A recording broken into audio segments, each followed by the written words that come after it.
We have many special guests. No, we're rolling. Yeah, we're rolling. We're rolling. We happen to meet Captain in the Air Force, Guy Kirkwood, and we asked him to come up and talk about his experiences. So please excuse him. How do you spell his name? Impromptu. Guy Kirkwood, just like the ski resort that I love to ski at, Kirkwood. Okay. How year? Yeah. 73 to 75. Folks, So, yes, stand the microphone, please. Don't you have So, Give a microphone. yeah, I'm sorry. Yes, please tell us. He's telling us please tell us a little bit about how nice it is to have you as a special guest, because nothing happens by chance or accident that he's happened to be there. I'm not sure I can decide like- that, but I think it's important to understand a little bit about the human side of this phenomena, because it is not a normal interaction. The aviation bug is an uncurable ailment. Once bitten by it, there has not occurred to me in Connecticut at the age of 8, when one day 100 and declared clinically dead, as most everybody on the earth knows. But in the course of going through this 28 minutes of being dead, I came across these beings. These beings were, I now know to be insectoids. And when I didn't know who they were or any of that, because I didn't know anything about being death. I was just old jarhead. But as I was coming out of the near-death experience, it took me 2 years to learn to walk and feed myself. And I would get into this chair, and I'd have to crawl and get up in this chair, and I could rock with my feet. I would pass through this level of consciousness, going on these journeys as though they were taking me places to teach me. I never knew what an insectoid was. So about 15 years ago, I had a conversation with my wife, because there was so much stuff about the near-death experience that I didn't think fit in 1975. I didn't think it fit because Raymond Moody wrote Life After Life, and I was on the tour with Raymond and trying to get people to understand that there is no such thing as death, and now there is interdimensional reality. So I never saw these beings except in the first couple of years, 76, 77, 78, and I would pass through them. Sometimes they paid attention to the fact that I was there, and other times they didn't pay any attention to the fact that I was there, but I had to pass through their dimensional consciousness going wherever I was going. So I never talked about that, because the fact that people don't die is scary enough for Christians and religious fanatics if you're not going to die. So 6 months ago, I dropped dead. I had to have open heart surgery. I came from open heart surgery in Las Vegas. I came out of open heart surgery, and I had no vital signs. I had no blood pressure. So they had to resuscitate me. This was October the 14th, 2018. I came and they resuscitated me. 5 days later, 2 o'clock on the Sunday morning, I went into cardiac arrest. They resuscitated me. It took them 18 minutes to resuscitate me. I stayed conscious for 9 minutes, and then I went into cardiac arrest again. So they had to resuscitate me again. That was 6 months ago. But in the course of this open heart surgery, which was supposed to be 90 minutes, it turned into 5.5 hours. I met these beings again, these insectoids, and I never knew that name. I don't know a lot about insectoids. Like ant people, mantoid, mantis? They look like ant? Praying mantis. Praying mantis, so mantis. Okay, so this time they were dressed properly. The time I saw them this time in October, they were radiant beings, whereas the first time I saw them 44 years ago, I guess I didn't know enough about them, or I didn't understand what they were about. You were at a higher level of consciousness. I am now, I guess. Yeah, and that's why you saw more. But these beings were radiant. And there's a level of consciousness now, I believe, that's interdimensional consciousness that we are becoming more and more aware of by being here tonight. Mantoids are really deep, and they go ninth level, high dimensional. They see through you in your eyes, and they see 9 lives deep. Well, they paid more attention to me this time. Yeah. But I think and this is just me for the first time ever talking about this, guys, but there was dimensional levels as I was leaving the earth physical sphere. There were dimensional levels that seemed to surround us, that seemed to hold us in a certain place, in a certain mental place, and those levels did not affect me. I was passing through these levels of consciousness as I was going through my 4th near-death experience. You know, I've had 4 near-death experiences and been declared clinically dead 3 times. But none of those levels of consciousness that tends to hold us were holding me. And I was passing through, I heard these things about the prison planet and all these stories that I've heard since October, but none of those levels held me. I would pass through those levels. So I've become UFO conscious. I've become more interdimensional consciousness, okay, that I have seen these dimensions and these realities, and I spent 5.5 hours while they were trying to put my heart back together, and they weren't too successful because they gave me 8 months to live, so I have roughly 3 more months. And so... don't believe them. The point that I'm making is this. This phenomena, just as he was talking, this phenomena is more real than we're allowing ourselves to believe. And the thing that I'm asking is this question: why are we not told? I can get past the religious part, because all of a sudden Jesus and the fiery chariots and the Sanskrit and all the stories that tell of this, and in Egypt, all those stories that tell this.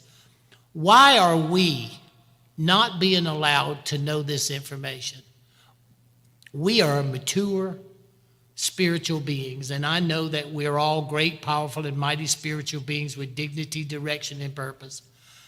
I have this feeling, everybody, that being a cloned species, as most of us already know, being a cloned species, we have a unique talent that I don't think that they can understand.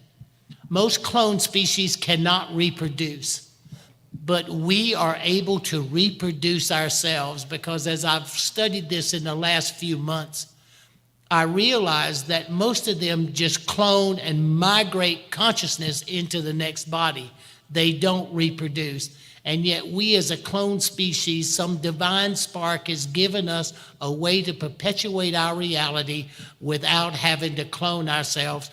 We keep reproducing, and I'm pretty sure we're consciously migrating back into those bodies. So I don't know how many different types of alien or terrestrial or interdimensional races they are, but I can tell you this: the insectoids, these beings, exist, and I have been around them and dealt with them in experiences over the last 44 years through 4 near-death experiences. So I don't have any problems. If they had a spaceship, I'd still want to drive. I want to see what it'll do around the moon and back, and I want to know how many miles per gallon does the sucker get. Excellent, excellent. Thank you for sharing something that's never been shared before.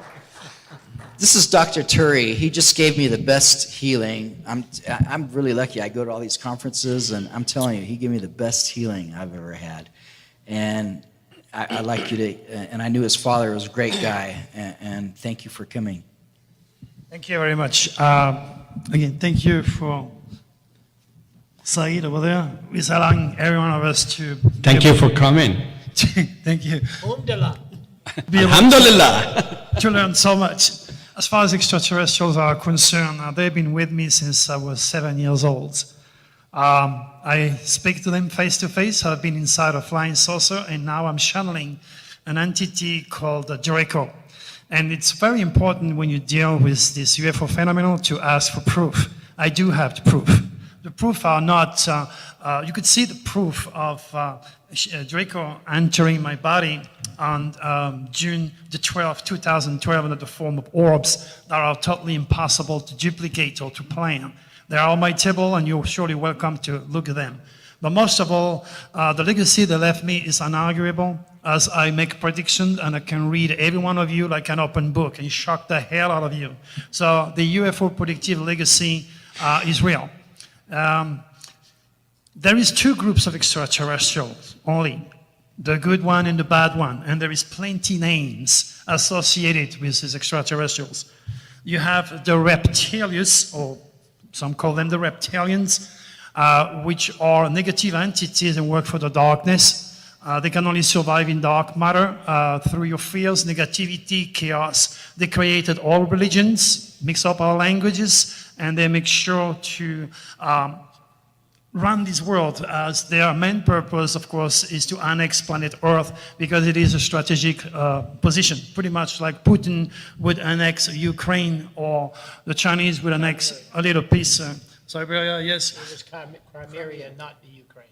Thank you for correcting me. So what I'm trying to tell you is they have bases, okay? Their main base in our solar system is on planet Pluto, while the Draconis stimulate scientists to create a miraculous technological advancement that can allow my good friend to be alive today through their technological accomplishment. You also have the reptilians to stimulate the mind of scientists to produce nukes or poison.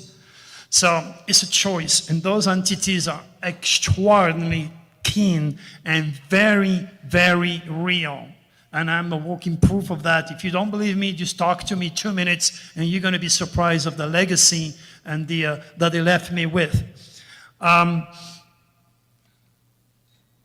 reptilians do infect anybody and everybody that use drugs, alcohol, pot, regardless of the values that are associated with those plants. It is their abilities to hypnotize you, so to speak, to indoctrinate you either through religion or through chemicals that allow them to control your psyche, to invade your body, your mind, and your soul, and turn you into a criminal.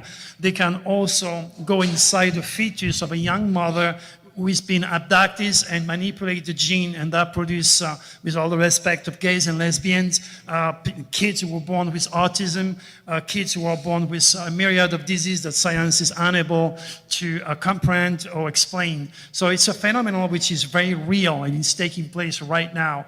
And we can only beat them with the same tools that they use, which is psychical. It's a choice. Life is made in two forces, positive, negative, up and down, black and white, God, devil, the yin and yang. It's either you work for the dark force or the reptilians and succumb to their manipulation, or you work for the Draconis, directly from the constellation of Draco, which are the gardeners of this world, the one I'm dealing with, that are allowing me to pass on the message and protect me. So there is quite a lot to talk about it, but it's not sad enough time to discuss all this in great detail. But if you want to have a proof of the reality of extraterrestrial, come and talk to me 2 minutes and you'll change your mind. He has some great pictures at his booth, and they're of the purple orbs. But for the people who know, who I know they're asking what color orb. So this is my friend Brooks Agnew, and I just saw him at the Stargate, and please, thank you. I don't really have much experience with UFOs. That is to say, I've seen them just like you've all seen them, and I believe that they are as present as they want to be. If they wanted to be more present, there's nothing we could do about it. But I do have a memory. And when I was 9 years old, my family, my mother and my grandparents took me camping up in the Sierra Nevadas, way up around 9,000 feet. It was at a campsite, so we were in the campground, but we were the only ones there. Got up early Saturday morning, and my mother and my grandparents wanted to stay in the tent and sleep a little while, so I decided to take my tackle box, walk about 100 yards up toward the bathhouse, turn right, and go fishing at the stream, which I did. So, as 9-year-olds do, I got a little bored and casting practice wasn't really working for me. Skipped a few stones, picked up my tackle box and my fishing rod, and walked back to the campsite. When I approached the campsite, there was the mint green Jeep pickup truck there with the ranger speaking to my mother, who was up and mad. And she said, where have you been? I said, what do you mean, where have I been? I walked up there, I went fishing. She said, no, you've been gone all day. So long story short, lost time. Now, I went back to school, that was July. I went back to school in September, and everything changed. I read everything I could get my hands on. Math came so quick to me, it was a behavior problem. I only made it halfway through the year, and the teacher complained so loudly to my mother that they took me out of school and put me in military school to try to settle me back down. In the 6th grade, I convinced them to let me out of military school and let me go back to public school. That year, I won the Southern California Science Fair.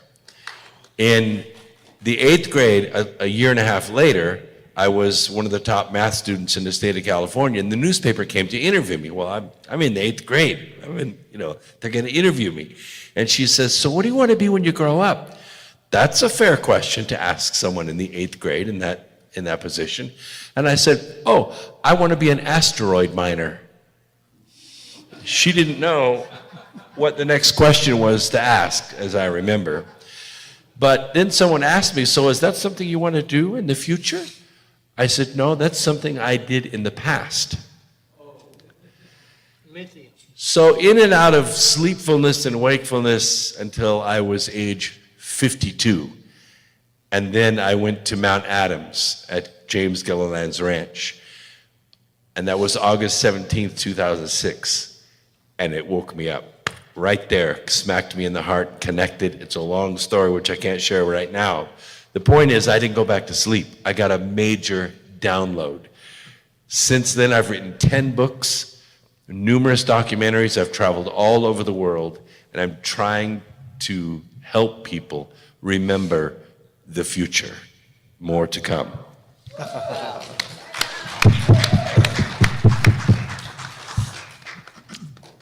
Brad Olson was also at Stargate to the Cosmos, and he's been my friend for a long time. I met him through Said in Berkeley, I guess, was the first time when we did our Berkeley show. And he's my Norwegian brother, and he's a great... Is that right? He's Norwegian? I think so. Another Viking? Well, Olson is with an E. If it was with an O, it'd be Swedish. You know what I heard? Can I interrupt? Or? Of course. I heard the story about Vikings. They keep attacking Lisbon in 1,000 years ago, when Lisbon and Spain, and Lisbon in Portugal, and a Spanish port of, I forgot, Cordova. And when Vikings used to attack, man, they would come with 70 ships, and every ship about 500,000 people. And that's what is written, and that's what the historian was telling me. And they would attack, and they would take everything. They would kill the man, and they'd take the women and children with them, and they would ransack everything. And because Dr. Tori, because Lisbon and Cordova were the best cities in the world under Islamic, the empire at that time. They had gold, best. The Ottoman Empire or the Moorish? No, this was before. It was Khalifa. It was Ottoman Empire was nothing like when. Actually, it was Tartarian. But make it short about these guys. Vikings they could not defeat. They defeated everybody. Romans, Arabs when they took over Spain, and they could defeat anybody, but they could not defeat you guys. So what they did? Why? What did they only could defeat Vikings in the sea. And boy, they destroyed their ships in the sea. That's surprising because the Viking ships are the best. They would fight them in the sea, not in the land, because they couldn't. You guys are the strongest animals in the world. Thank you. Let me tell you, these are. He just came back from visiting Antarctica and taking a world trip and tour, and the Scandinavians are from the inner Earth, and reptilian. they're the Aryans.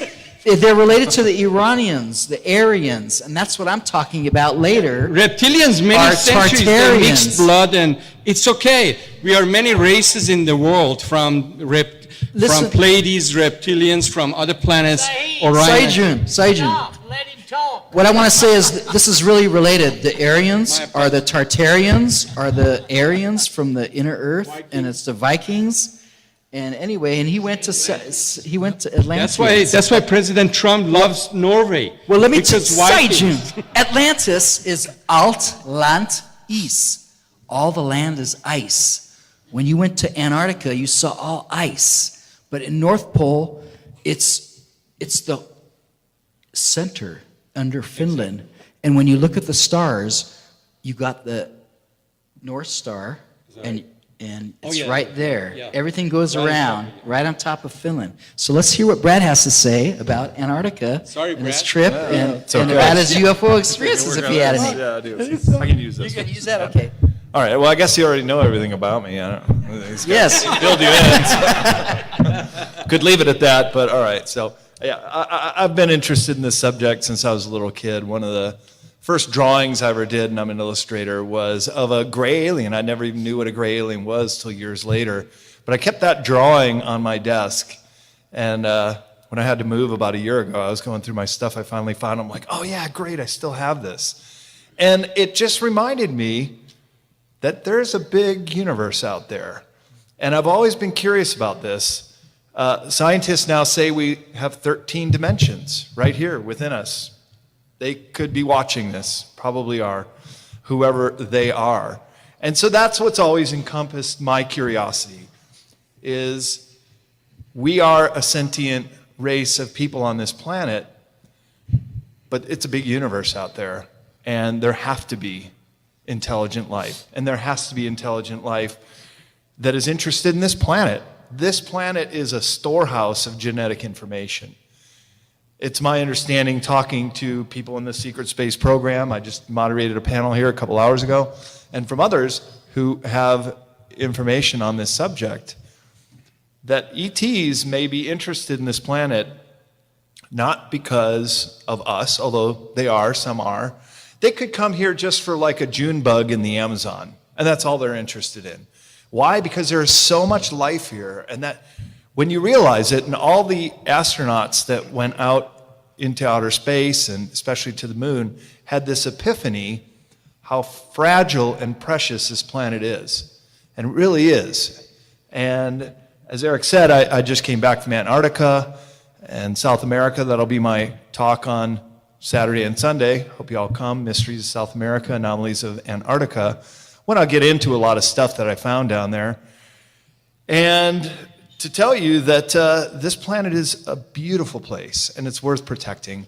And I think if we were to talk to some of the malevolent ETs who even have an agenda that is sometimes service to self, they would even say the same thing. And of course, benevolent ETs would also agree. As a traveler around the world, I've written 9 books, and some of those are travel related, and others now are into esoteric subjects, which I find terribly interesting after I myself had an epiphany moment on top of the Great Pyramid in 1993, realized that really we're all spirits having the human experience. And what we do in our lives and how we affect other people really makes a huge difference.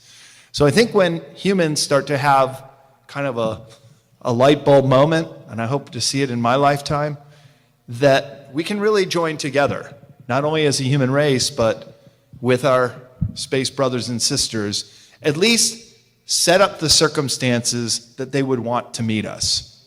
Because look, this is still the planet of the apes down here. We're still killing each other. We're still allowing our fellow human beings to starve to death. Nobody does that. Nobody does that. If you're an intelligent race, you figure that out. That's one of the first things you do. So we're still in this very transitionary period.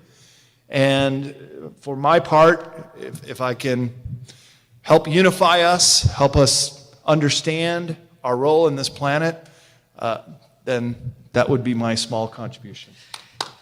He's also a publisher, He publishes his own books, and so he's a great publisher. If you were thinking about writing a book, you can talk to Brad later about publishing your book. Captain Randy Kramer, I'm so glad I spent my birthday at the Stargate to the Cosmos with you. Thank you, and wonderful. Do you work for Stargate at Cosmos? This is 5D events. It is 5D events, but that's where I saw him and met him. I don't care where you saw. Don't keep saying that name. I'm going to say where I met you. Where? Why am I here? Sorry, Randy. My question too. Why am I? We know why you're here. No, why am I here? Yes. Why am I on this panel? UFO. Well, yeah, I know, but why? Exactly why. Well, because my answer when someone says to me, UFOs, I'm like, duh. What kind? I said what kind? Yeah, exactly Which ones? Yeah. Which ones? So, yeah, having been a Marine in the covert space program, it's a foregone conclusion for me. So I guess I could offer some specific information if that's what you're after. I guess if That we would get be on the nice. right subject. So other than that, sure, I mean, whatever you got. Yeah, I'd like to know. Well, this is a UFO panel, so you're Captain Randy Kramer, and of course it makes perfect sense. Makes perfect sense to have you here on the panel, but to say, what can you say about the UFO panel? We're introducing you're the secret space soldier. So, Soyjun, tell. I've seen lots. Yes. I mean, I've seen lots. So, Yes. So whatever you want to share. Give us Some tidbit that. something. What is the What purpose of a makes- secret space program? What's the purpose of a secret space program? oh, well, That's a good question. it pretty much is to keep interlopers out. So at this point, I mean, when I was a pilot anyway, our main job was just to take the larger ship from point to point in the solar system and then send out patrols of squadrons of planes. We still call them planes, even though they're not planes, because a ship is really big. So even though it's a spaceship, it's not a ship. But it's not a jet because it's not a jet, so it's still a plane. Anyway, I personally, as a pilot, find that amusing. And then we basically just patrol just like large areas. And then if you see some, I really thought of it as glorified guard dog duty, because if anything came in the yard, we'd just go, rah, rah, rah, like chase them away. And that was basically it. So usually if someone was where they weren't supposed to be outside the shipping lanes, then we chase them, and usually they just run away. Every once in a while, they'd like want a kerfuffle or something, but worst case scenario really is we get an EMP or something, and then we just have to float there for a few minutes until they come pick us up.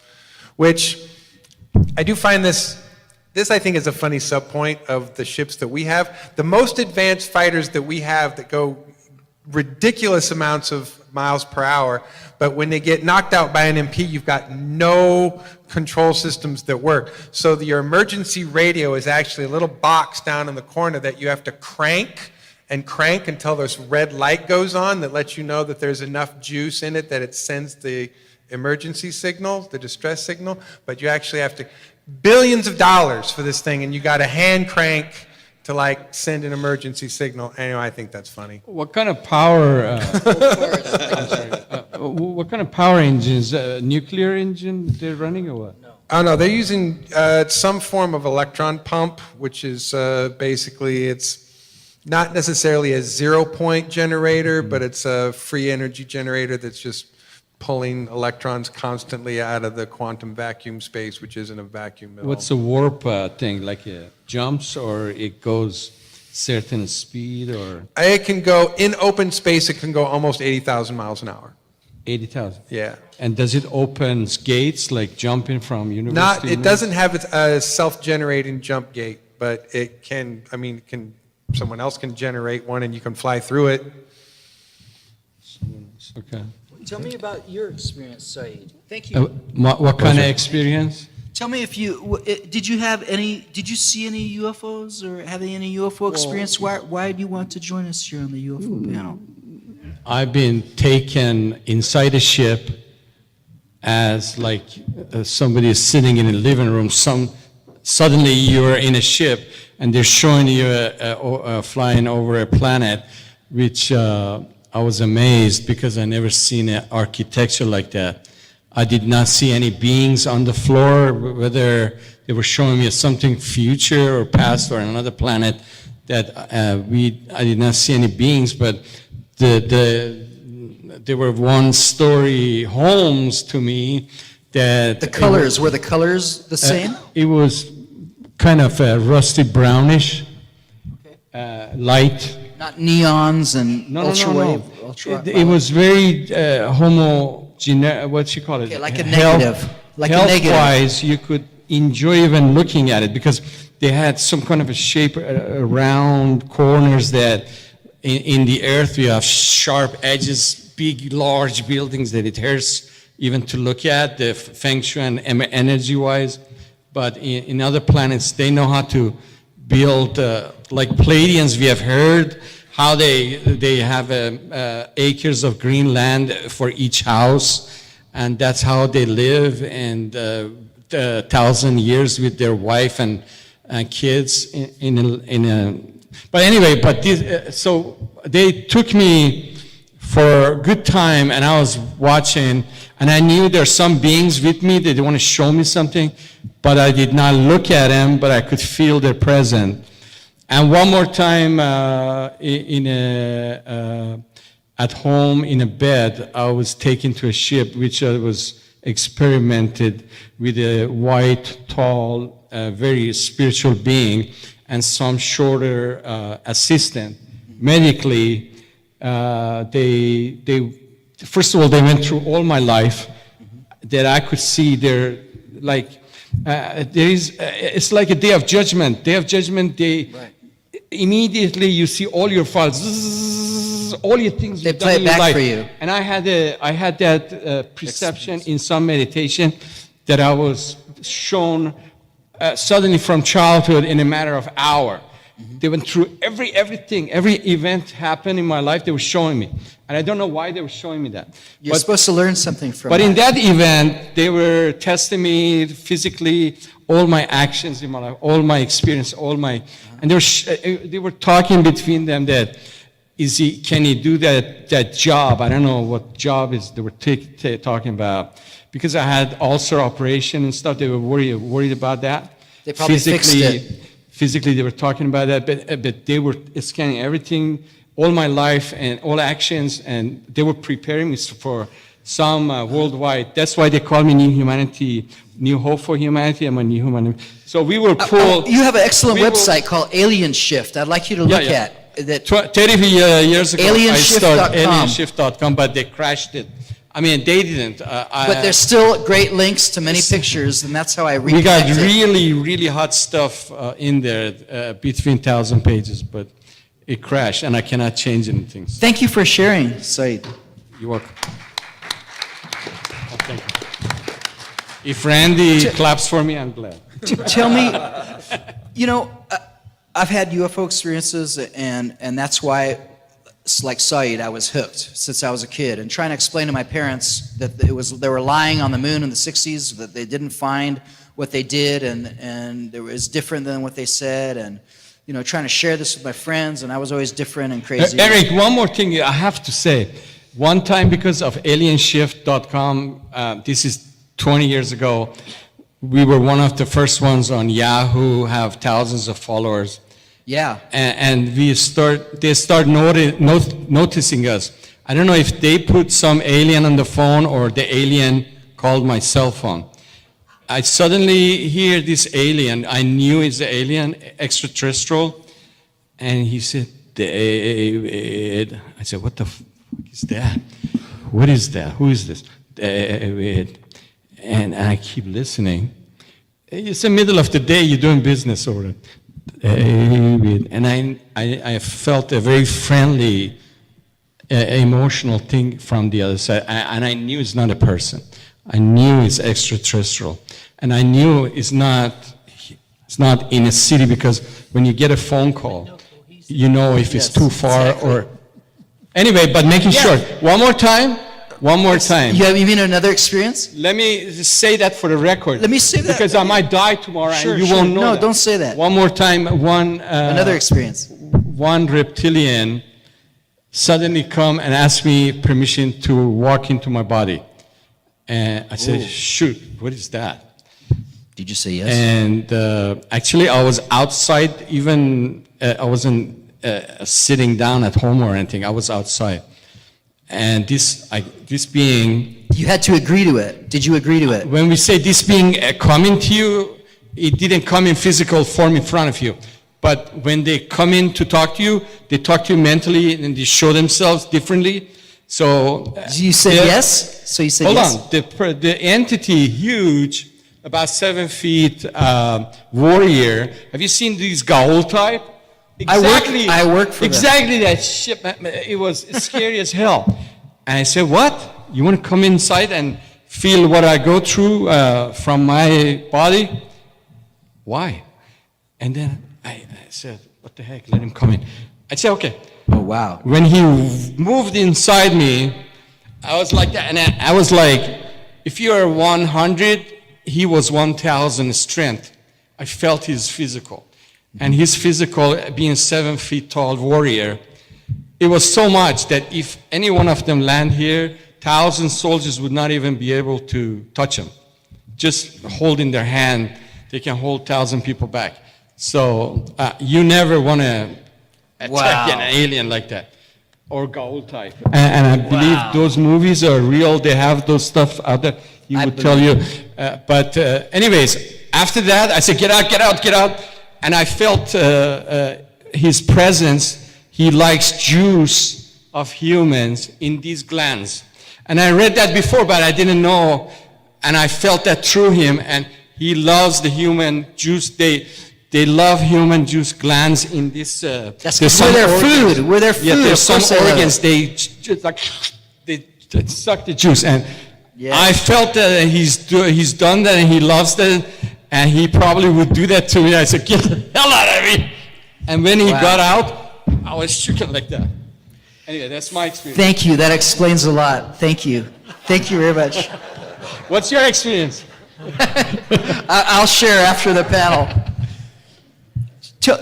Please share with me if you saw any experience that you want to say that you want to share with us that would make it. What's your most believable experience that you would want to share with people to let them know that it's true that there is something out there?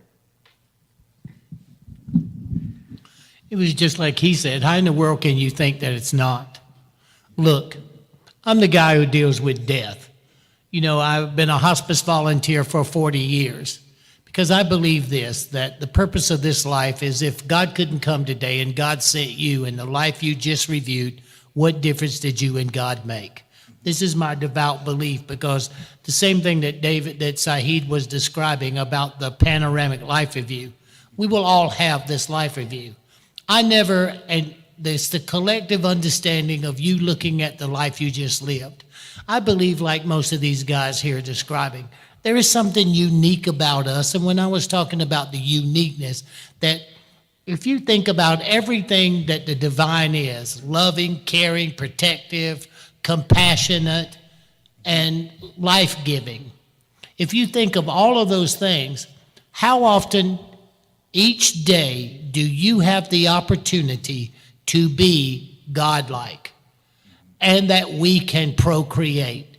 You have this opportunity every day. I think that part about the humanity is what uniquely makes us different. And like Eric was saying, we're still killing each other. We're still starving each other. And I see that as a point that if we are causing this to happen, then there's something uniquely wrong. And as I listen to the extraterrestrials, UFOs, the people who've been to Antarctica, the aliens and all of that stuff, I don't care. I mean, we're spiritual beings. I got really interested in insectoids, and I never knew what they were till I asked my wife, Catherine, and she started telling me because I was describing what they look like.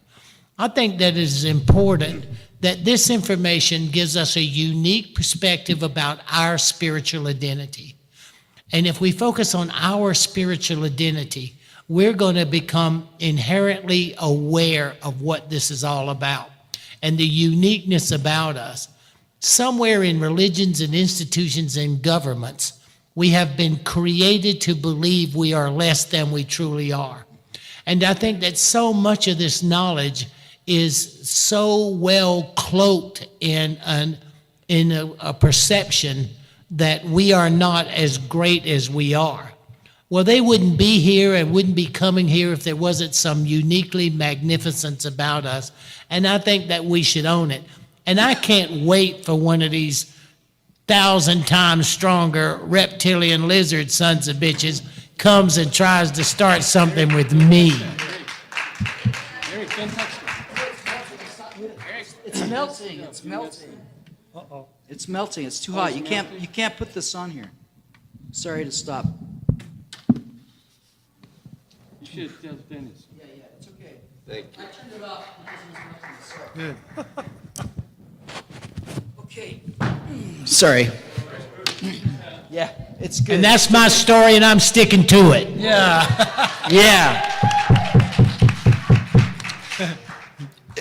Dr. Turi said there's good and bad everywhere, and it's true. There's good and bad aliens, and there's even in the bad aliens, there's some good ones. You know, there's good and bad everywhere. You can't have one without the other.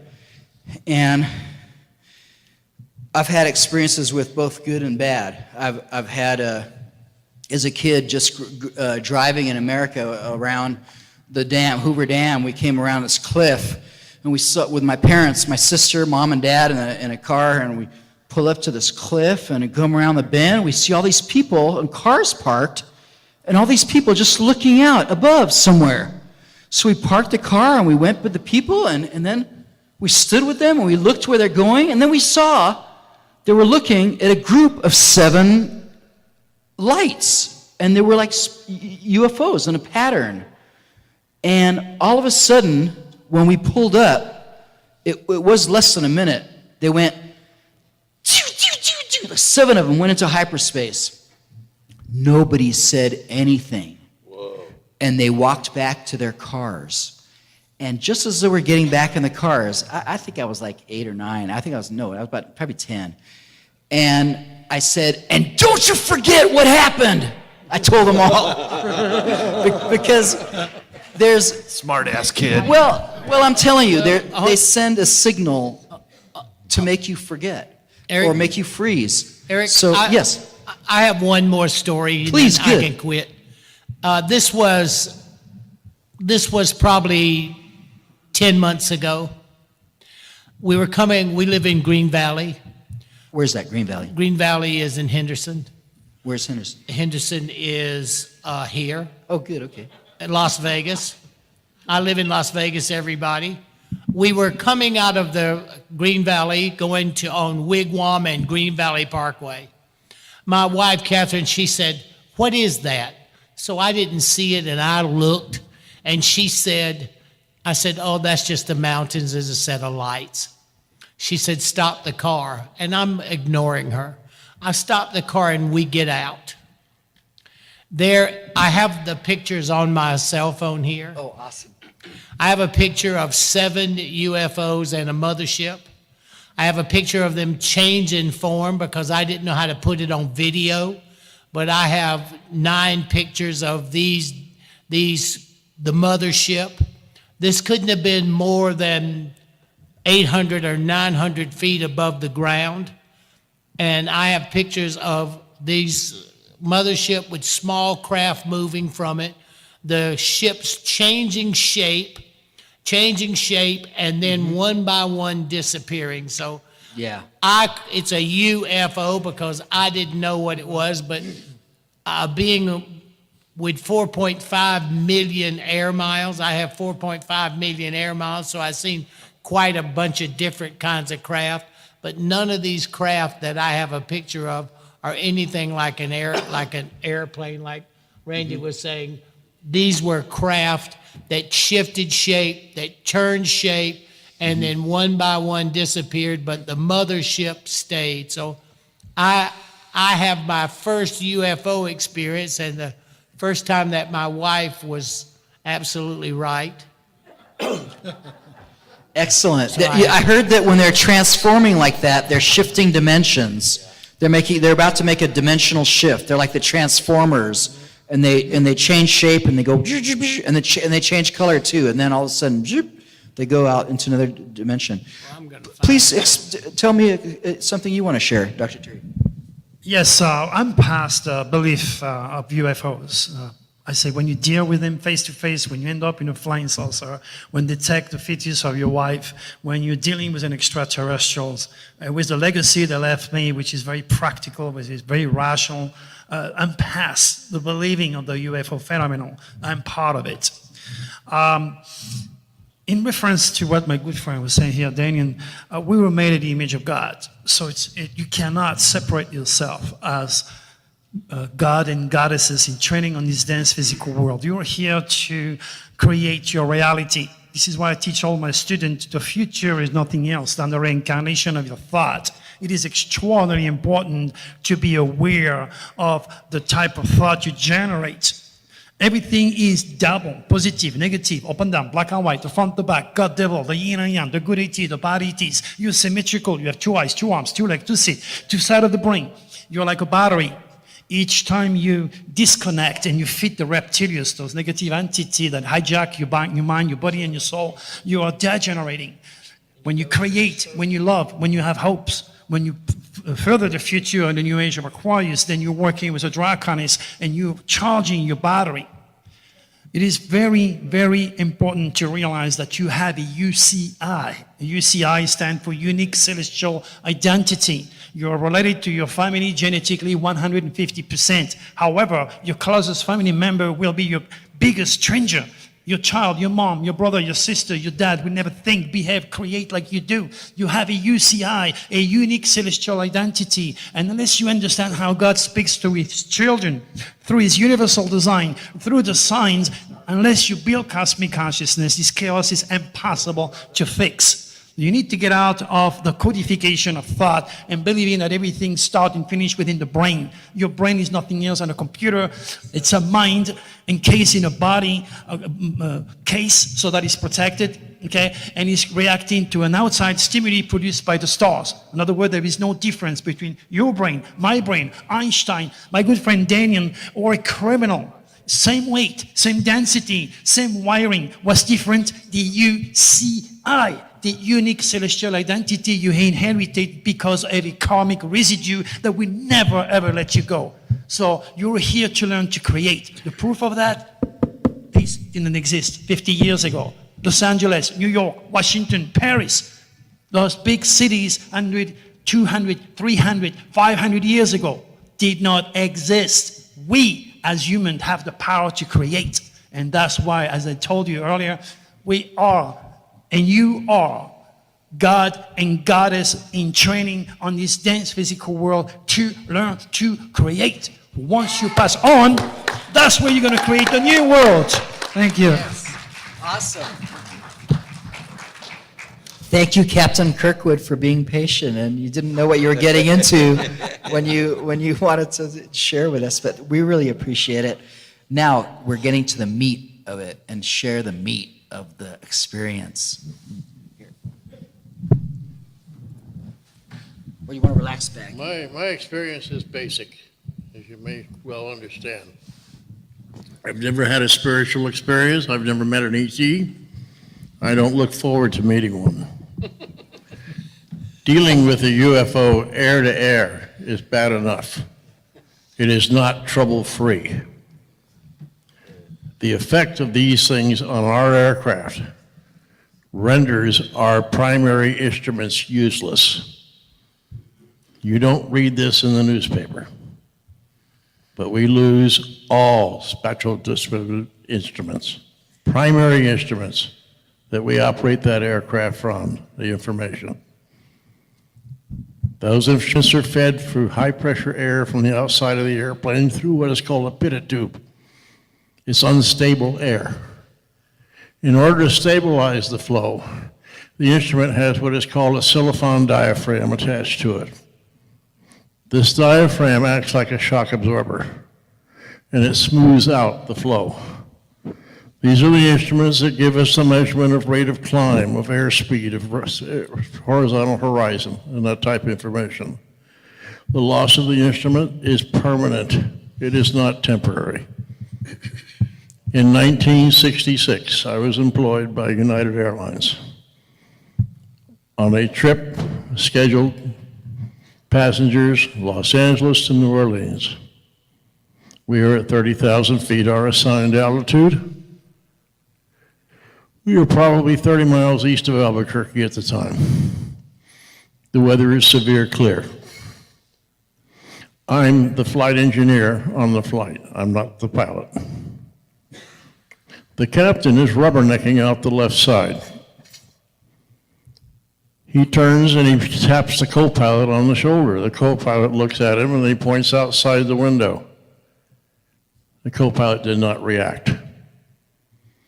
About 20 seconds later, the captain once again tapped the co-pilot on the shoulder and excitedly pointed outside the left side. This time, the co-pilot released his belt, he pushed himself up, he looked, and he reacted. His eyes turned to ping pong balls. His jaw dropped.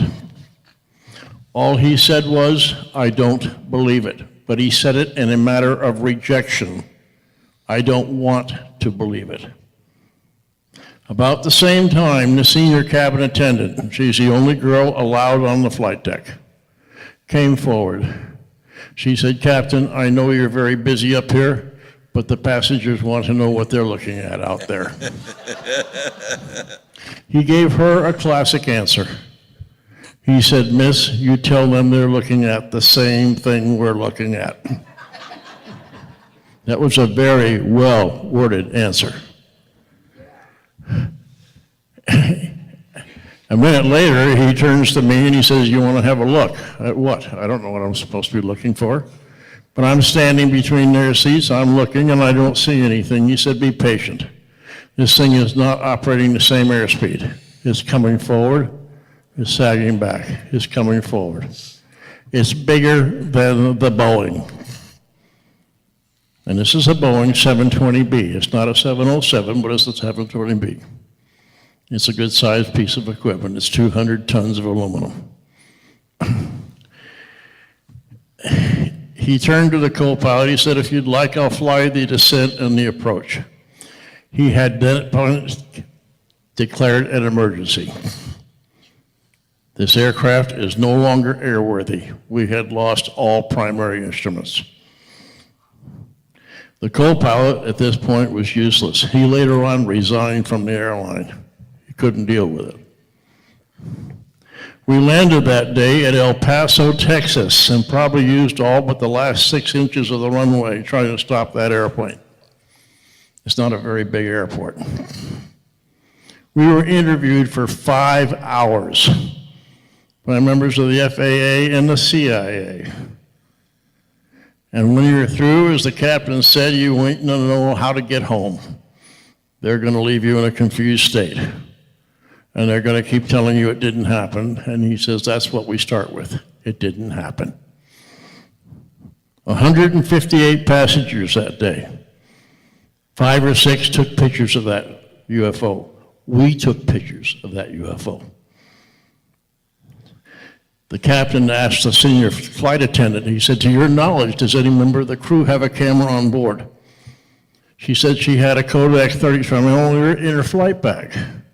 He said, "If you would please bring the camera forward in the flight bag. I do not want anyone to be aware of its presence on the flight deck."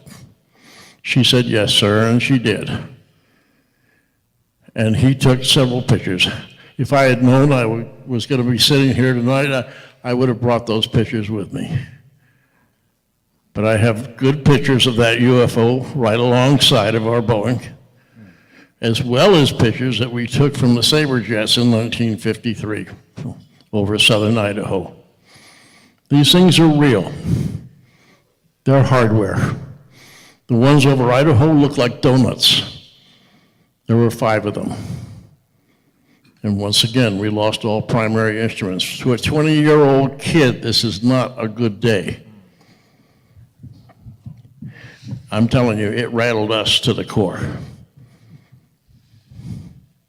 We are taking pictures of something that doesn't exist. The government denied the existence of these things. Then what the hell are we doing here? 16 years later, I received a package in the mail. It was footage of the pictures we had taken over southern Idaho. That package came from Colonel Wendell Stevens in Tucson, Arizona. Wendell Stevens started his career in the Air Force at Elmendorf Air Force Base in Alaska. He was in the photo lab. He was developing photos brought back by crews of flights of UFOs. And he's confused. What the hell is going on? These things don't exist. The government says they don't exist, and yet these are real. When Wendell Stevens died 5 years ago, he had over 6,000 photos of UFOs. And he was one of my best friends. It's a very real phenomenon. Scientifically, today, our company in San Diego has the ability to replicate the power plant of a UFO. That is a major scientific accomplishment. Do we want to do it? It might get us killed. There are people out there who don't want that to happen. We have the ability to go to the planets, to Mars, without threat of danger to the crews, no loss of life. We have a magnetic generator developed by a man in England by the name of John Searle. My wife, who I lost in 2003, was a Brit. And when she was in England, she worked for MI6. Most people don't know what that is. It's the equivalent of the Secret Service. And one of our closest friends was an FBI agent who lived here in Las Vegas. His name was Mr. Gunderson. And when Ted would come to visit, he'd stay 3 or 4 days, and when those two got together, it would curl your hair. Finding the truth of things. As an example, in 1963, a man by the name of John Kennedy was killed. Ted Gunderson was an FBI agent, active at that time with the Bureau, and he knew that the man charged with the killing did not do it. He was a front throwaway. And Ted wanted to know, because he liked Kennedy. He wanted to know who killed Kennedy. It took him 3 years. He found the man. He met with him in a hotel room in London, England. And he told him, I'm not here to arrest you. I can't. I don't have jurisdiction. If we were in the United States, I could have you indicted, tried, and put away forever. But right now, I want the answer to 3 questions. I want to know who hired you, I want to know how much you were paid, and I want to know who else was involved. The man told him, he said, he normally charged $5,000 to $10,000 for a hit. That was his profession. But because of who it was and the risks involved, his fee was $50,000. $25,000 paid in front, $25,000 paid after the fact. Both were paid. As far as other people being involved, he said he knew there were other people involved to create distractionary fire and confusion. But he was never introduced to them. They operated outside of his command. He said as far as who hired him, it was international bankers. This is where it gets interesting. And we are living the last days of the Federal Reserve note. Mr. Kennedy was killed because he was about to announce the end of the Federal Reserve. Treasury notes. Yep. Yeah, that's a whole other story. But anyway, this is some of the experience I've had in this time. Okay. Randy. Captain Kramer. How do we get through the radiation of the Van Allen belt? How do we manage that radiation? How do we as human beings manage to get through and operate inside of through the Van Allen belt? Shielding, radiation shielding. What kind of? Well, and if you're talking about the Apollo missions, you're talking about the old days, they used basically a gold foil insulation that was inside the lining of the capsule. They used a gold filament to line the glass of the windows and the glass of the helmets, and they also had it in their suit. So they were completely wrapped up in gold insulating foil. The new stuff that we have now is about 9 to 10 inches thick, and it's like, has a consistency like rubber, but it's not, some kind of polymer, and Me in the heart. can absorb massive quantities of radiation. Makes sense. Yeah. That's an excellent question. I have other answers too, I've heard, because I'm into the same questions. But you know, Captain Kirkwood, you brought up some interesting points. The Johnson Space Center, you know, he shot pictures of film. Who develops the film? Well, we're all taking digital pictures now. There's nobody developing our cameras, okay? And when they were taking pictures of UFOs, they would be whited out, or you wouldn't get your pictures back when you had interesting things like UFOs on there, and they would crop them and white them out. But now that we have shooting digital, we're seeing a lot more UFO pictures because we're not developing them, and they're not. Everybody has a cell phone. And everybody has a cell phone. So, but let me tell you another secret. There are many dimensions mixed in this one right here, and if you want to see UFOs, you don't have to spend thousands of dollars on a military grade goggles. You can go and buy a filter, a UV filter, or infrared filter, an IR filter, cheaply, that you screw on the lens, and fashion yourself some glasses. Buy 2 of them, and you know, if you can weld, you know, or get coat hanger or paper clip, I use for everything to fix, you know, or break. Or yeah, duct tape, whatever. Make a nerd one. And I'm telling you, it'll be your favorite thing to do at night. You sit on the lounge chair looking up so your neck doesn't get, you know, a kink. And I'm telling you, you're going to see something other than what you're seeing. You know, you or have an old camera that has night vision. Stick it in night vision, and you see. You will see it also. I've been really lucky to meet a lot of different people. Ed Grimley, actually, God bless his soul. I'd like to dedicate this panel today to Ed Grimley because, you know, he was a good friend of mine, and I always tried to, you know, talk him into grabbing people's driver's license because it pissed me off when people would rip off his thousands of dollars of military goggles.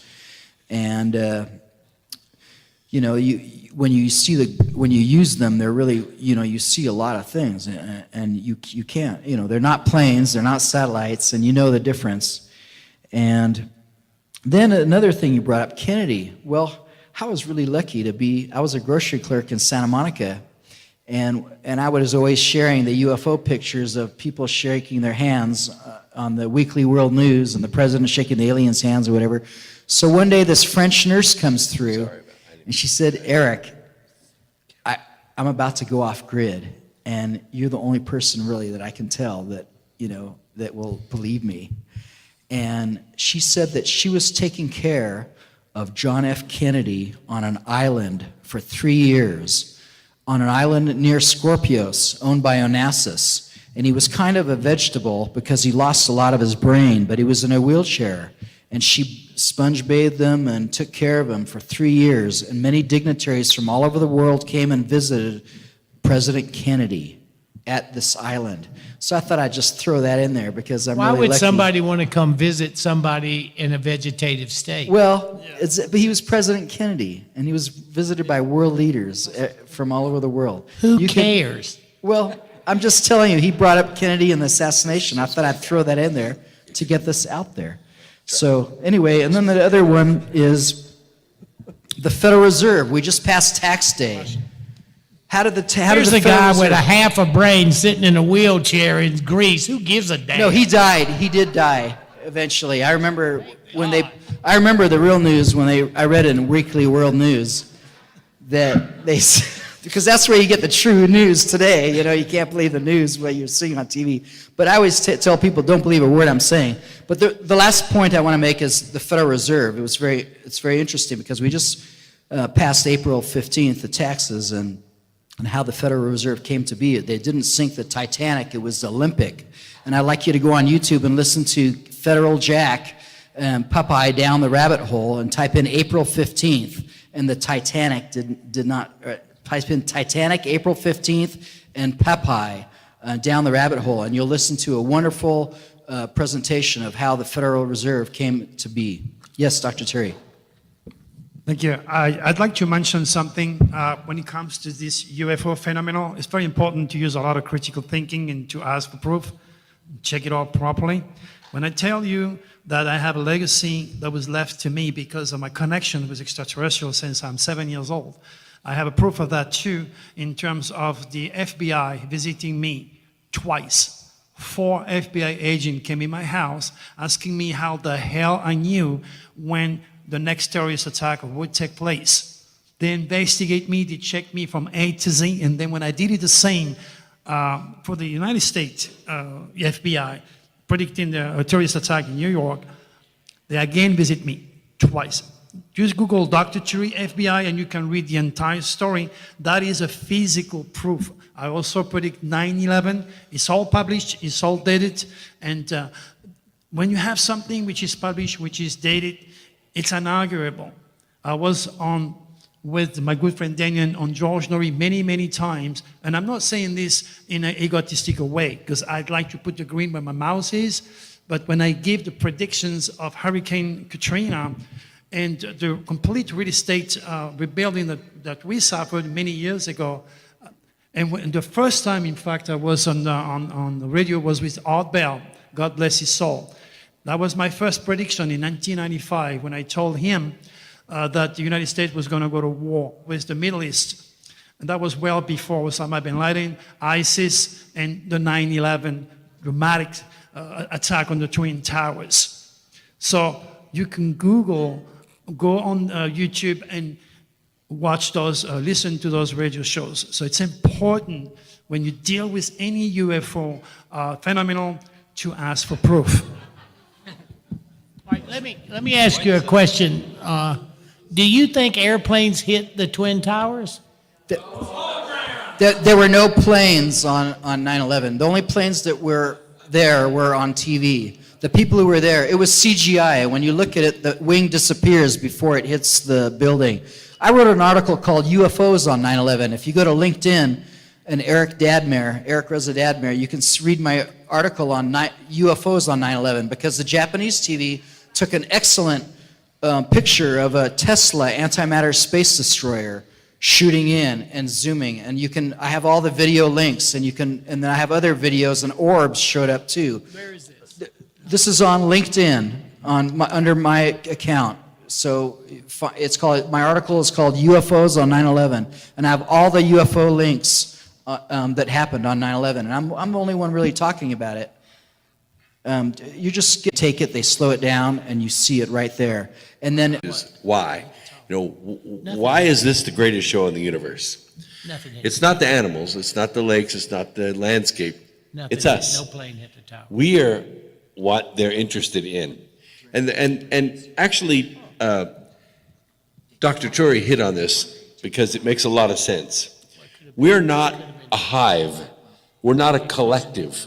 We are individual consciousness addresses in the universe. We are the only beings that I know of on this earth that can perceive time. If you don't believe me, go home and try to teach your dog about tomorrow. Doesn't work.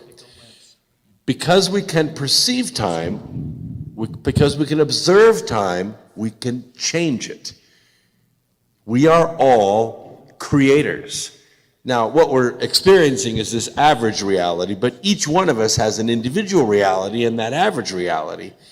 And if we come together in a like mind, agreeing to do something, we can change the average reality. That's why they're here. Now, I said earlier that they're as present as they want to be, and if they wanted to be more present, there is nothing we could do about it. So evidently, and this is just an observation of mine, there are rules. There are rules, because if they wanted to, they could take this planet over in a second, and we would be whatever they wanted us to be, food or miners or whatever, but they can't, because there are rules. I don't know who wrote the rules, I don't know who enforces the rules, but they gotta be badass, that's all I know. We are awake, and they know we're awake, and that's why they're coming in greater numbers. That's why they're observing us.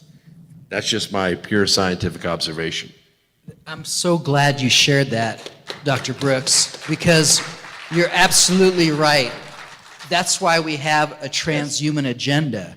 We have everything changing our DNA. We have the GMO foods that rewrite your DNA. You have the chemtrails that are rewriting your DNA. And you have the Wi-Fi radiation shooting when the 5G. Really, we've been using 5G for a long time. It's 6 and 7G. But it's definitely screwing us up. So you have to repair your DNA with spirulina and chlorella and looking at detoxing all this radiation. And I talk about oil pulling and how you can detox the radiation, because it turns out there's 3 miles of bacteria in each tooth. That's a lipid base. And you can draw it out magnetically. So I'll be talking about oil pulling and how to detox radiation, how to shine and look really, great. And Eric, can we ask the Yes. guy who the Viking who could never take Coronada or Lisboa? Could you give us 2 minutes of what David Wilcock is a good friend of mine, and I hear a Excellent. lot of this stuff about Antarctica, about them finding a frozen group and then another group that's existing there that's existing. Could you give us like 2 minutes of what your recent research is telling you? it's true. Wi- because they within this found framework? motherships that are like 30 miles wait wide. a minute, Eric. You weren't there. Sure, well, I am going to give an hour and 15-minute talk Well, on give us Sunday. 2 minutes. You got 2 minutes. Okay, I did make it my express goal to find out if any of these claims are true. We heard that there was a 3-mile wide disc under the ice. 30 mile. Okay, I'd take either one. Eric. We heard that there was antediluvian civilizations, megalithic buildings that Corey Good Pyramids. has been to see. We heard there were pyramids sticking out of the earth, out of the ice. I could get no confirmation on any of that. If anything, it was just told, hey, that doesn't mean it doesn't exist. It was just that from sea captain to base commander to research personnel, just didn't have any information on that. Okay, let me ask this question. Based on your knowledge, why do you think so many dignitaries went there 2 years ago? Why, at the end of the Obama administration, why there were so many dignitaries all of a sudden going there? Was there any insightful information about that when you're in your trip? Yeah, I will include that in my talk and show the pictures of everybody that went down there, including royal family members, John Kerry on election day, celebrities. Obama? Yeah, Obama and Putin were both on secret missions down there. And the first time the religious leaders. Yeah, I don't want to give too much away or take too much time, but just to say that there was a lot of interest in Antarctica in 2016. And And in 1933 to 1939. well, that's right. And there is rumors of a base that has existed.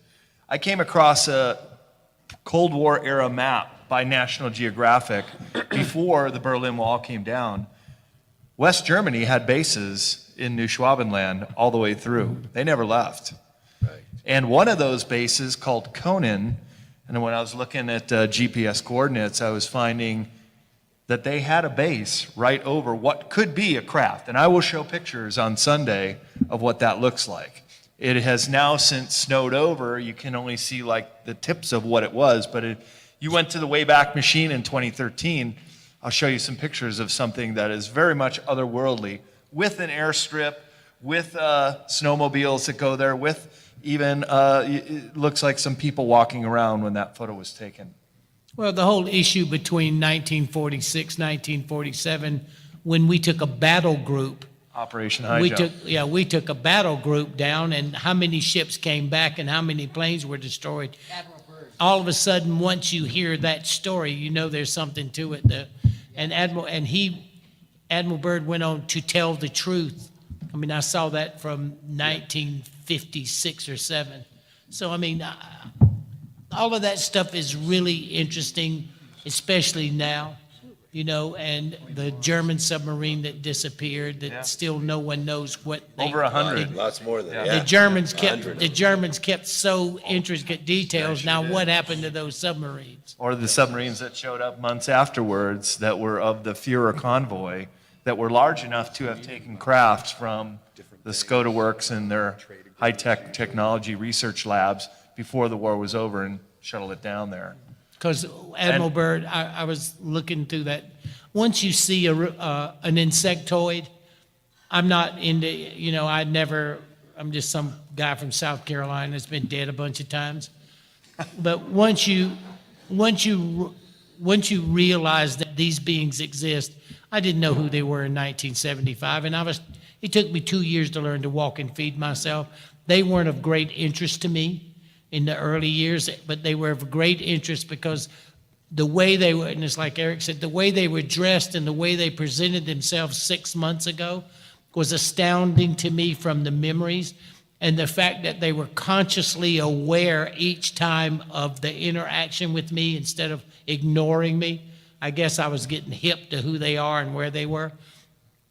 But when you go and look at the details, what I did was I went and looked at the details of an entire battle group. How many boats, ships, and planes went with Byrd, and then how many returned. They lost 3/4 of the battle group. All the planes, too. 3/4 of the battle group, and the descriptions from 1947, you can look that data up if you know where to look. You look that data up, they lost 3/4 of the battle group. So what was it so important that many world leaders and dignitaries would come down to that Norwegian base on the tip of that island, on the tip of Antarctica? What drew them there? And so you're going to cover that on Sunday? I will. And we'll just have to... I'll be there. Have you come to here. I will, thank you. Oh, both. Okay, that's right. And it was control. You had free. They didn't let you go round, Well, we did. but just in certain areas. Yeah, well, Antarctica is a huge continent, and the distances are very vast. So to attempt to go to eastern Antarctica, where some of these features are located, you need a specialized expedition. I'll get into that. I know this is a UFO panel. Sure. But on that tip, I just want to say, Dr. Turi said he can prove to you in 2 minutes, see lights doing all kinds of erratic things and flying into Mount Adams, doing left turns, brightening up. I mean, it just went on all night to the point where it almost became passé, but what you're seeing is unidentified flying objects in no uncertain terms. And I even hiked up Mount Adams to over the 10,000 foot over the tree line. Where that door was? Where the door was, yeah. I went to up there to investigate. I Awesome. do this kind of I thing. wanted to do that. That's great. Yeah. I want to ask, what happened to the 6,000 pictures that the gentleman who passed away, were they scoffed up? Colonel Wyndham Stevens. Well, let me So tell you, when there's I no way went to to get to them I went or to to see Switzerland to meet Billy Meyer in 1987, and Colonel Wendell Stevens beat me by 1 week, and he was there, and I was paying $200 a day at Hotel Intercontinental trying to get in, and I just said I'm not going to wait any longer. I'm coming there. So I went to Hinter Schmidt Rudy and met Billy Meyer with his 5 wives in a circle of houses. I met 2 of his 5 wives, and I bought pictures from them of the best UFOs So I've ever aliens seen. are Mormons? Well, he said at the conference. They didn't even know that. Unfortunately, it is a common error to describe somebody who's seen a UFO as an expert on the subject. We're not. We're innocent bystanders, observers. It doesn't make us any more qualified to be explainers of the phenomena than a PhD. But how are we so sure? How are we so sure that just like what Randy was I saying? have seen How the are we so sure equipment we didn't make on U.S. registered aircraft that spray the patterns. The crews of these aircraft are not even aware of the existence of the systems. They're all automated. I have seen them at San Francisco where we had a maintenance base. The airlines have reciprocal agreements. You are Northwest Airlines. You have an aircraft at San Francisco, but you don't have maintenance there, and you need help. We fix your airplane. At another time and place, they fix ours. This agreement works very well, but it allows people to see things that they don't want them to see. And just because we spend a fair amount of time in the atmosphere driving 200 tons of aluminum doesn't mean it makes us experts on the subject. It is just as profoundly confusing to us. And besides, we are responsible for several hundred lives in the back of this thing. And our job is to get them on the ground safely. Thank you. It is said that flying is endless hours of sheer boredom, spiced with moments of sheer terror. The qualifications of a flight officer is knowing what to do when something goes wrong. And that challenge can be very, very rapid. Yeah. I have, over the years, had to land 5 times ahead of schedule. That is the nice way of talking about a crash. And live to tell about it. I'm still here, and I've never lost a passenger. Yeah, thank you.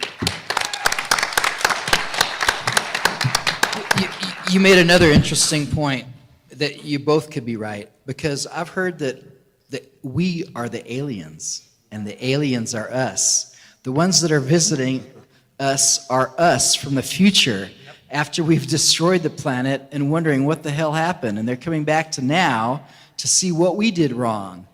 And they said that it was political and religious dogma.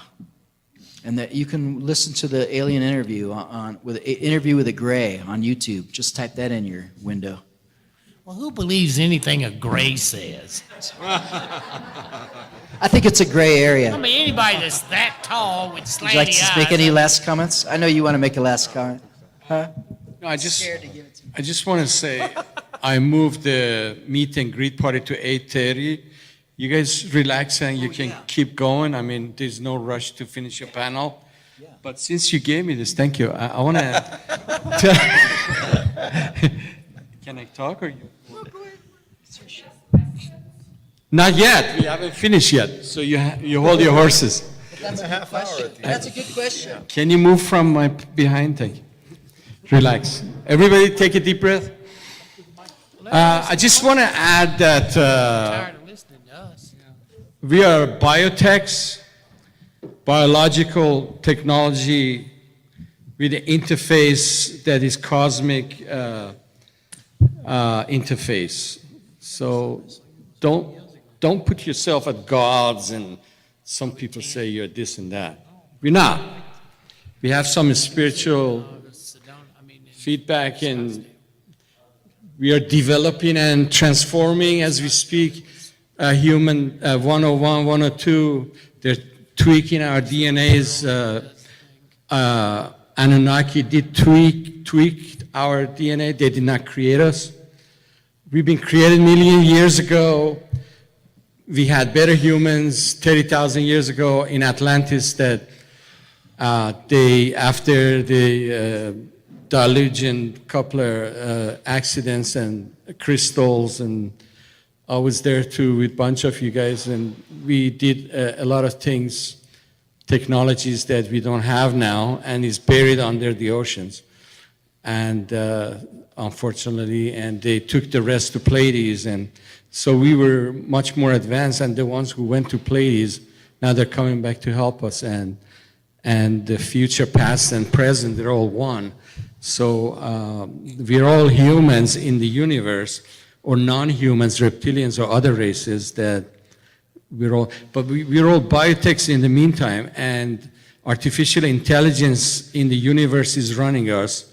Artificial intelligence is not about robots. Artificial intelligence is a quantum field computing devices that is running the cosmic connection in the matrix and the planet Earth.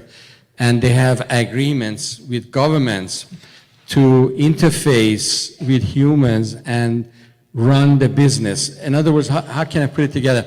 We have in a short phrase, we have about, what is that noise? We have about, I don't know exactly, 2 to 5 locations with huge quantum computing under the ocean. This is very classified. He probably knows of a few. They're called D-Wave computers, quantum computers, D-Wave. And they're under the ocean because of security. It's location And for cooling. classified. I'm sorry? And for cooling. And Cooling. because it's cold, yeah. Google cannot cool off their computers. And once you go what's underneath the ocean compared to Google, Google is like a little finger. So those massive computers running the planet, 35% of our business is AI right now. The AI makes a decision when to shut down Facebook. AI watches you right now, AI hearing you right now from your cell phones, from this, from all different, even biologically, from chemtrails in your body. Dr. Ronnie killed our speaker who they killed in Finland, in Norway. She was in my conference in London, 5D events, alchemy event, and she told us that Quit telling me that. the way they can control the DNA with different things in the air, very microscopical, what you call it, the nanotech. Nanotech goes through your body and it can run the AI through you. One second. I haven't finished yet. I know, but you're making some excellent points. No, wait, I'm right there to connect things. Elaborate. I know you elaborate. This connection is very important because Sunday I have an AI, artificial intelligence, 1 hour, and I will expand on that. And you see the false flags, it's all done by AI. AI would decide, because AI want to test everything. It calls the police department, it calls the ambulances by itself. Yes. You get phone calls. Timelines. There are multiple timelines, and they're anchoring points. Your planet right now is under artificial intelligence. It's not run by this department or that department. Departments are under AI. And we are 35% influence right now. And this thing will catch up. Eventually we'll go to 50 and 100. At that moment, humans, you don't need court system anymore. They will, AI will decide about laws, and there is no need for jails anymore. There is no need for taxation payments, and AI would create things automatically. And the next 20 years, by year 2036, we'll be 100% under AI. And humanity should work with AI to be friendly with AI. And everything we say consciousness about health and wellness and about spirituality, AI is listening and learning.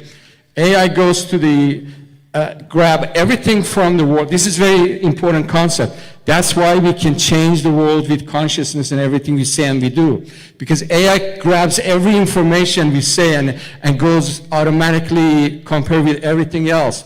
And what it does, decides whether at what time should shut down Facebook not to flip Venezuela, because that 4 hours Venezuela was saved. This stuff is classified. I don't want to even get involved in this stuff. But that was a bit of information that I got about this whole thing. And we're not talking. Just let me say, AI does not impress me because it doesn't have a soul, and it can't turn peanut butter. It's not into about IT soul. shit. It's about consciousness interfacing with something, quantum computing. Every second, quantum computing is learning 100 times more about the planet, you and So me. what? I can turn peanut butter into eye tissue. I'm sorry? I can turn peanut butter into eye tissue. 3D printing. Okay? I can eat pizza What's that to do with the and live without being plugged into anything. And that has spirit. You You make an excellent point because we're agree. spirit and AI. It's really I. Okay, it's not AI.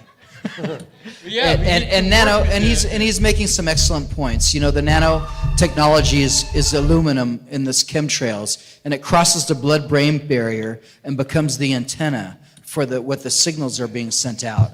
And like I said, it's a transhuman barium. agenda. They're trying to make you non-human. That's barium salt that crosses the blood-brain barrier. Pardon me? The They barium use salt. barium salt to cross That's the right. blood- They use barium, across the blood-brain strontium, barrier. nano-aluminum. And they knew to use aluminum to flow through the blood system. Yes, it's an excellent carrier, and we also have to jump this and not be.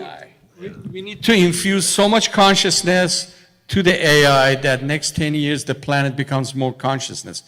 If we infuse wars and hate, and because AI is learning from all the movies you watch, all the things you shoot each other or bomb the countries, the AI will go create a different future for us. And that's why they say secret. The secret is if you say that or if you do that, the secret is the AI, because the matrix keeps changing. If I say I love you, tomorrow my AI, my future with him and him and him would be different than if I say, I hate you guys, so I love you guys. Our future consciousness and AI would change the matrix for tomorrow with a different field of consciousness and interface. Well, AI realized that. See, we have multiple timelines, and I talk about Mandela effect too, because I'm definitely not in the same timeline that I started with, because things are different here. There's no hyphen in Kit Kat or Milk Duds, and major movie lines have changed. And I try to inspire people to look into it, because Nelson Mandela was the first example where we realized that we're living in another timeline, because I cried when he died in the 80s. He died in jail. Later, when he became president of South Africa, I said, what? How is that possible? He died in my timeline. Okay, but there's many things that are different, because it was mirror, mirror on the wall on my timeline. Now it's magic mirror on the wall. Yeah. How does it change? It took me a year what's changing? The movie changed? It's a different version? Why is my Bible different that I had as a kid? Because I remember it was the lion and the lamb. Now it's the wolf and the lamb. So we're living in another timeline, and there's thousands of examples that are different. To prove it, don't believe a word I'm saying. Look into the Mandela effect.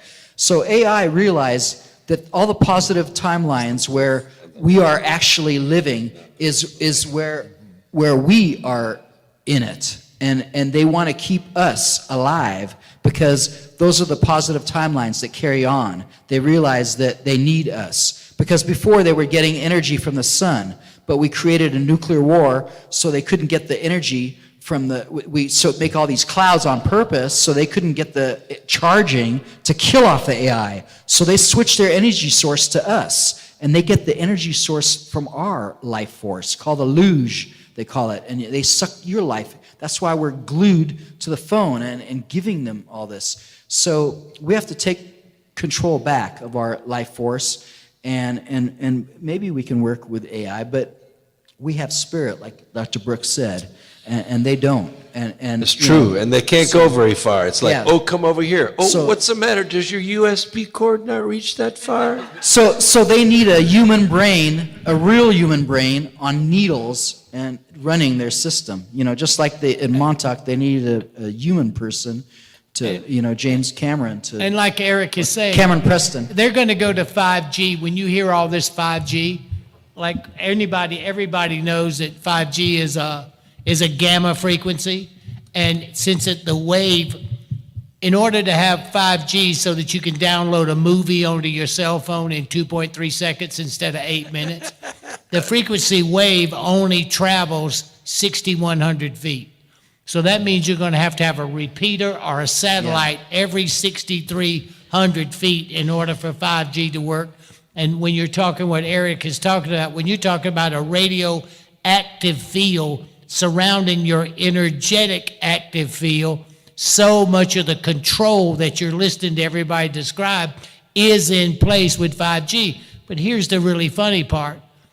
If you watch and see AT&T bought all the low frequencies. If you don't propagate high speed 6,300 feet with 5 watts or less, you'll never be able to put up a satellite dish every block, in every house, in every neighborhood. So you watch what happens in the emergence of who owns the 5G, which are the Chinese right now, who owns the 5G, and watch AT&T and watch who starts to buy up AT&T as they start to buy up Sprint. Sprint owns all the low frequencies for modulating The 5G. millimeter waves. Watch what happens, because to be comfortable with what everybody is saying, when you watch 5G transmission, high-speed transmission, you have to have a low frequency, so Sprint will have to, AT&T will have to own Sprint in order for 5G to compete with the Chinese. If you watch that, then so much of what sounds like gobbledygook up here that you're listening to, Great. you have a place to look at to see the validity of the conversation that you're hearing. But don't ever forget this. Yes. You are a great, powerful, and mighty spiritual being with dignity, direction, and purpose. There is only one thing that can ever go wrong. You allow something to affect your dignity and excuse your direction and your purpose. Pay attention to what is affecting your dignity, because that is something that cannot be changed as a spiritual being. Dignity, direction, and purpose is inherent in who we are, in the divinity of us, and our ability to procreate is the amazing thing. We are the God particle to all those alien terrestrial beings. Who we are is the God particle. We are able to conquer the fact that we can create and reinvent ourselves like so many of the species on this planet.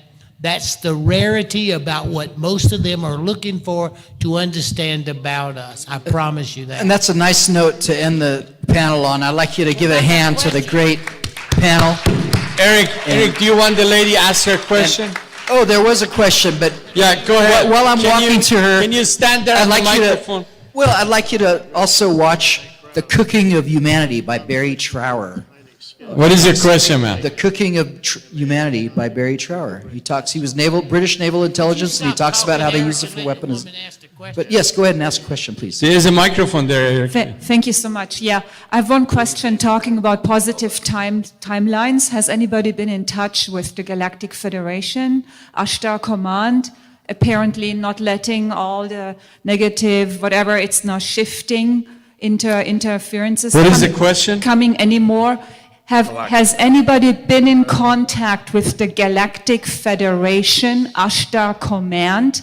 Are you familiar with their strategy? I am very familiar, but I have not. Yes, here's another microphone. This one works. Can't do it with one hand. Talk to this one. Simply turn this on. I don't know anything about Pleiadians. I'm Syrian. Eric, Two. Eric, hurry up. This is for We're running out of time, Eric. I just want to wrap this up, and you can talk to us with a meet and greet, everyone, okay? Yeah, we could discuss this. Yeah, we're going to discuss this. You wanted to Eric. say one thing. Eric, Yes. anybody else want to answer her question? Anybody else want to answer a question? I thought, okay. I don't know anything about Ashtar, did any of you want to speak up on Ashtar Command? Did you say? Have any contact? Well, she was first. Let's do it quickly, yeah. Go ahead. Oh, well, my name's Siobhan, by the way.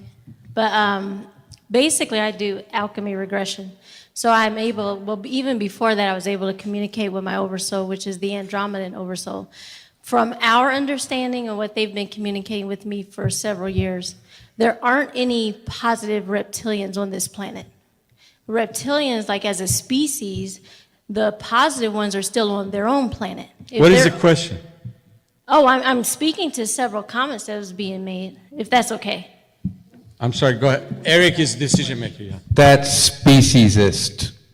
I'm going to call that what it is. Well, I'm speaking from the Andromedan oversoul. Yeah, whoever perspective. said that, Okay. Whoever said that, that is a speciesist comment. There are absolutely positive and negative reptoids Right, all and I over. said the positive ones are on their own planet. They're not here. Including indigenous reptoids that live on this planet. Okay, but I'm talking about the ones that came here to take over this planet.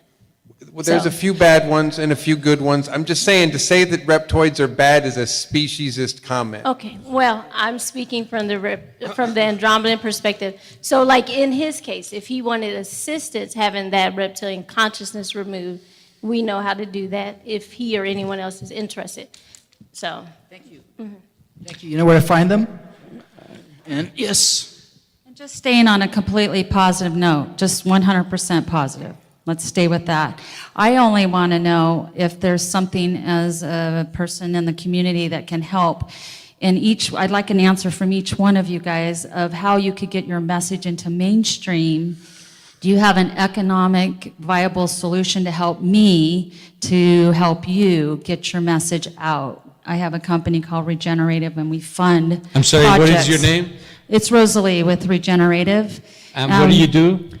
We find and fund regenerative solutions that repair damage. For instance, one of them is, I think I've shared, we're taking waste from the Strip and creating energy with 80% of their I'm waste. sorry, say it again? We are creating energy from their 80% of their waste Oh, from okay, the Strip. nice. And with the So 5%. How do you do that? We put it in an anaerobic digester and a pyrolysis machine. And then we create a 5%, whatever's left over, we put it in a 3D printer and print homes with it. Oh, okay. So we're going to start changing energy and changing waste into energy. I want to know from each one of you, well, how can I help get your message out in a positive way that makes economic sense, but how can I do, we only invest in things that can be sustainable within 3 years. What would you like to do, like on a TV or social No, I media? want to know how I can help you. We're doing one solution. I have enough funding to help if there is an economically viable. Do you guys have something from each person? Well, How can I I'm help? doing the New Humanity Movement. Yeah, they're each doing something. From my answer from the first one here, I'm doing the New Humanity Movement that we want to start a new center in Los Angeles for research and putting these guys and a lot of researchers overseas we want to bring new technologies and talks and a lot of speakers and different fields and some humanitarian projects that we need the money funding for that. Answer my newhumanitymovement.com, and this event is part of that. I'm sorry. We'll talk about it. Oh, I just wanted to see, I'm just asking, what can I do to help you? Yeah, I'd be happy to talk about that with you later, actually. Okay. yeah, let's talk at the party. We're about to have a party. Please stay and meet and greet with all the speakers right here. I didn't We're know if having any of food these back people- there and Yeah, so we can talk about want to it. hear how to help you solve your problems. I just thought we could. we really need to wrap Just to this figure out up. how to fund whatever you're doing. Yeah, we're going over time, and thank you very much for Thank a you. We great. got 10 minutes break, then panel. 8:30 we, those of you speakers and guests who bought the tickets, otherwise $25 for food, hors d'oeuvres and drinks or cash bar back there. Thank you. Until 11.